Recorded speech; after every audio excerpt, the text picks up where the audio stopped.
Hey everybody, Jimmy Smith, UFC 300 breakdown. Before I get started, spots are starting to fill up for my tour to Amsterdam, September 16th to the 26th.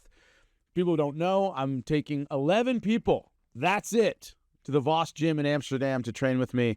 I'm going to stay in Amsterdam, have a good time. If you want to find out the information, just send an email to fightingtours@gmail.com, right?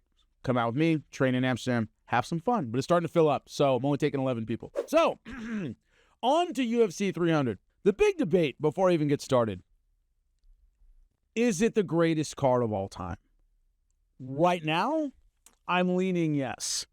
Simply because, all told, and I'll go through the fights individually, all told, it really delivered even on a card that was super hyped, that everyone was looking forward to, that everyone expected great things, where it's almost like, look, it's almost got to disappoint. It didn't. So it's kind of like setting a world record at a track meet anywhere is really impressive. Doing it at the Olympics just has extra gravity to it.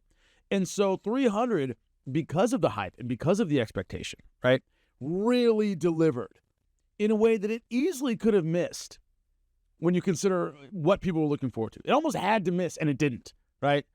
So incredible performance. Could be the greatest card of all time, certainly card of the year. So, man, let me get started with my picks. Nickal over Cody Brundage, won by submission, second round, 3 minutes, 38 seconds in. Of course, I picked Nickal like any sensible person would. I saw a lot of mistakes. I saw a guy who looked kind of amateurish to me. The longer you go in a fight, by the way, the longer we can see your body of work and what you can do and how you react in certain situations. I saw him reaching for a lot of takedowns. That outside knee pick that he used it a lot in college, if you got to see him in college.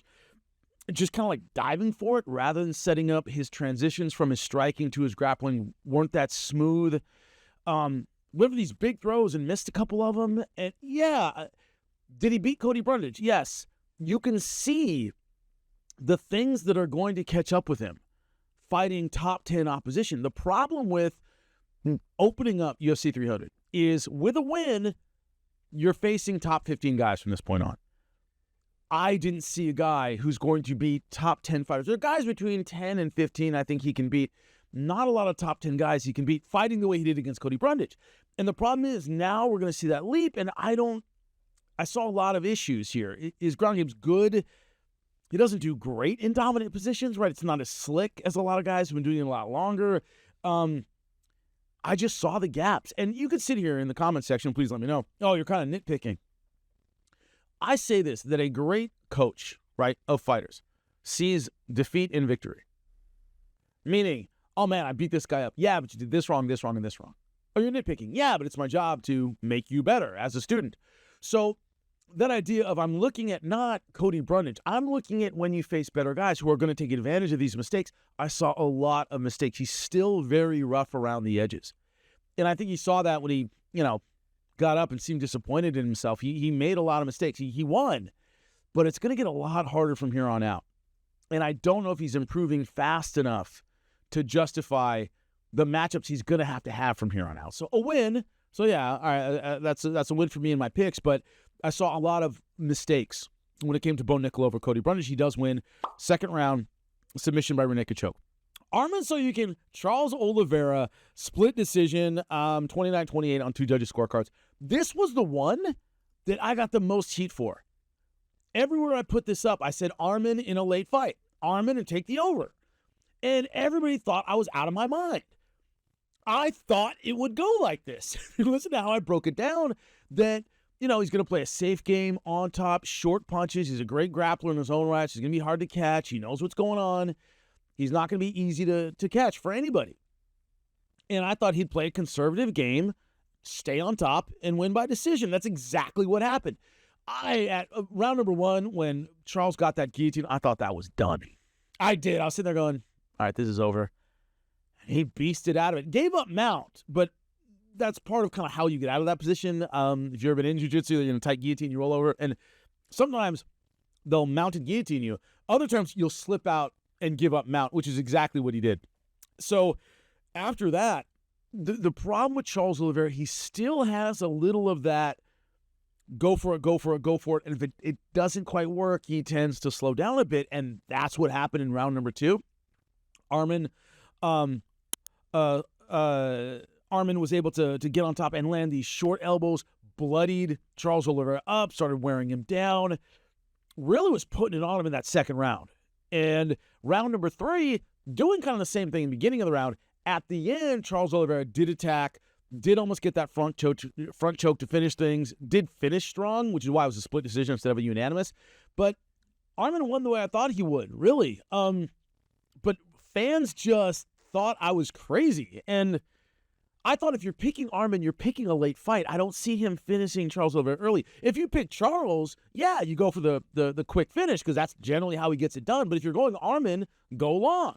Well, I was going Arman, and Arman was a 2-1 favorite. And I went, hey, go long, because I think it's going to be a long fight. So I went with the favorite the way the favorite was going to win. So I was really surprised at all the pushback I got from a lot of people on social media. But let me know why in the comment section, because I thought it was a little weird. Not that I lost any sleep over, because, hey, my pick won. Max Holloway, Justin Gaethje, fight of the year, easy. Right now, it happened a couple days ago, so it's still very fresh in everybody's mind. I thought at the time, greatest finish in UFC history. I did, greatest finish in UFC history. Now, before that, I would have said, any number of finishes from Anderson Silva would probably be my favorites. The walking away knockout, Forrest Griffin was probably my number 1, but his front kick over Vitor Belfort, that's another one that's great. So, we can sit here and debate it all day, but the way it happened, the reason this is the one pick on the main card that didn't work for me is I didn't think Max Holloway could out-volume Justin Gaethje for 5 rounds without at one point falling for the power punch, right? He had to keep the pressure on and outland Justin Gaethje because he's not a one-shot knockout guy, typically. Even in this fight, he took 5 rounds. He really softened Justin Gaethje up. But he's not a, power striker for the most part. And I was like, God, can he out-volume Justin Gaethje for 5 rounds without ever getting clipped and knocked out? I didn't think so. I was wrong. Max Holloway did keep the pressure on, did keep the volume on, right? The late nose break at the end of the round with the spinning back kick, great stuff. So we can talk all day about the work Max Holloway did in this fight. He was amazing from start to finish. Almost, all right, if Max Holloway's going to win, it's going to be volume the whole time, and he's got to piece Justin Gaethje up for 5 rounds, and he did. As hard as that is to do, he did it, and then said, meet me right here in a fight he's winning, and could just Muhammad Ali it and dance around and win. He said, meet me right here, and knocked him out with a second left in the fight. I don't know how if this were a movie, you wouldn't believe it. That's how amazing it was. But on the flip side, Gaethje looked off, and I don't mean physically flat. There are some fights where somebody looks kind of sluggish or flat. Their energy's not there. Like the weight cut was bad or they're not feeling it that night. And we see it all the time in any professional sport. Like, they're just not clicking tonight. It didn't look physical. He didn't look flat. He didn't look slow. His timing looked off. It looked like he couldn't quite get his offense going. Now, part of that was the volume of Max Holloway, obviously. It's hard to get your rhythm when you're getting punched in the face, but the offense of Gaethje that is usually pretty fluid since the Ferguson fight, right? The fluid kind of offense where he's good at reading and reacting and kind of doing everything.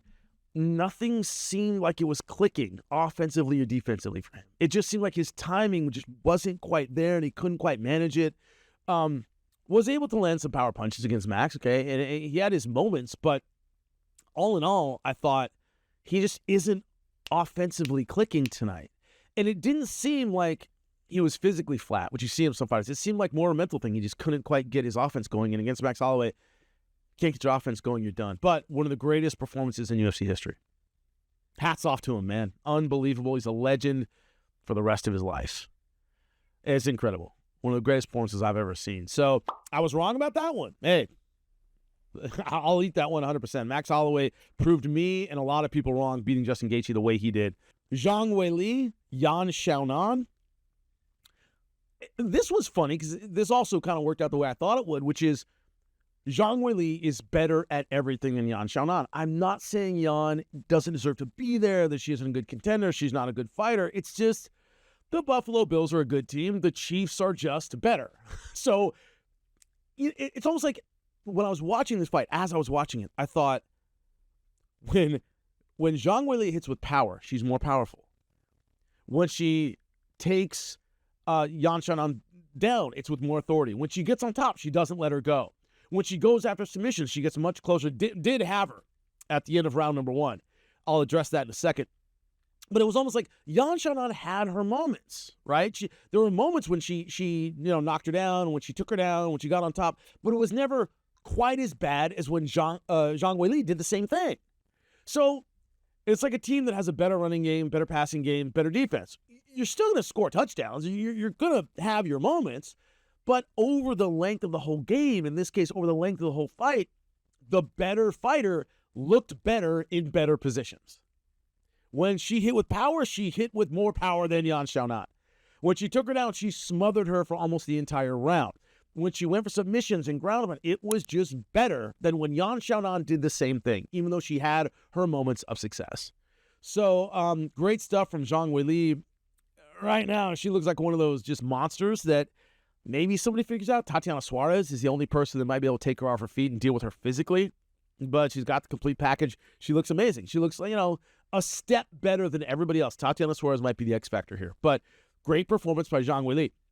I actually kind of felt bad that she had to follow the Max Holloway-Justin Gaethje fight, because I thought she had an excellent performance, a great fight, but, where she was in the card, between the main event and one of the greatest performances in MMA history, that sucks. But great performance from Zhang Weili. I picked her, so right now I'm 3-1 on the main card.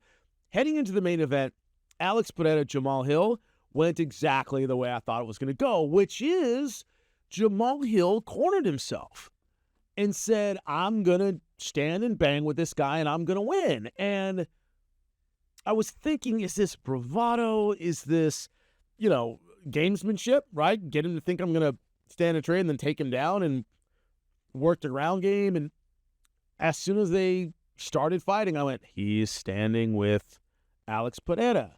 There are a handful of guys in the entire world, and I'm not exaggerating, who can stand with Alex Pereira. In the world, professional kickboxers who do this for a living. Yeah, there are a couple out there that can stand and bang with him, but I'm talking 6 or 7 guys in the whole world can stand with this guy and have success. So he chose to ice skate uphill. He chose the hardest way to beat Alex Pereira, and that wasn't going to happen. You saw on the tail of the tape they're the same height. Didn't look that way in the octagon at all.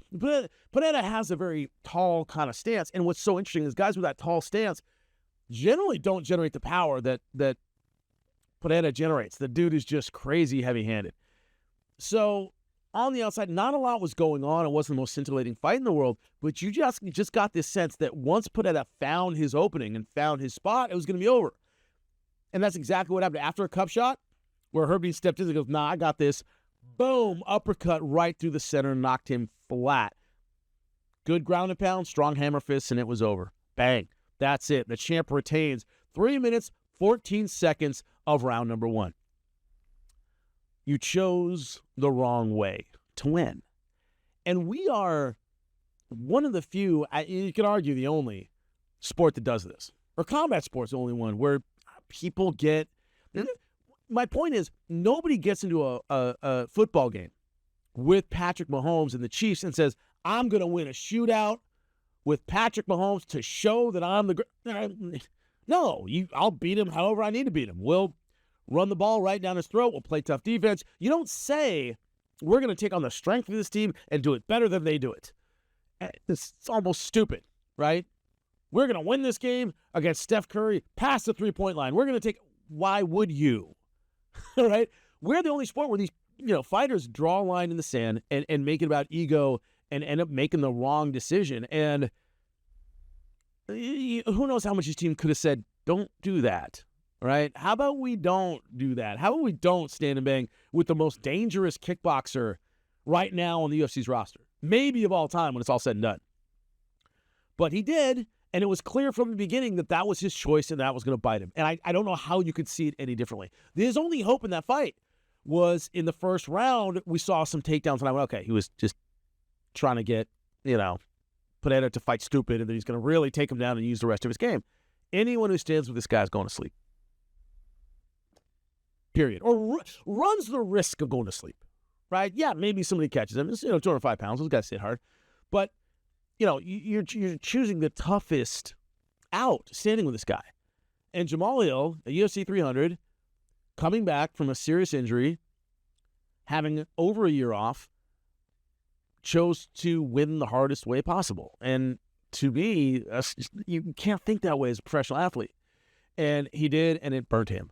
So, on my picks, I went 4-1 for the main card. By the way, if you listen to SiriusXM, my radio show, they made me choose all of them. We went through the whole card. I went 9-4 on the whole card. I missed Yuri Prochazka, Alexander Rakic. I missed Renato Moicano. God, Jalen Turner pissed me off with that walk away because I had him winning, and he could have, and he let it go. I missed Andrade. I thought Marino Rodriguez would be better from the outside. And I missed the Max Holloway, Justin Gaethje. So the rest I got. So 9-4 on the card if you listen to my radio show where I picked all of them. But as far as the main card goes, 4-1, pretty good night. Let me know what you think. And also, do you believe this is the greatest UFC card of all time? Was it the best? I want to know all that stuff. Talk to you soon. Remember, fightingtours@gmail.com if you want to come with me to Amsterdam. All right, have a good one. Train at the Boss Gym. Later.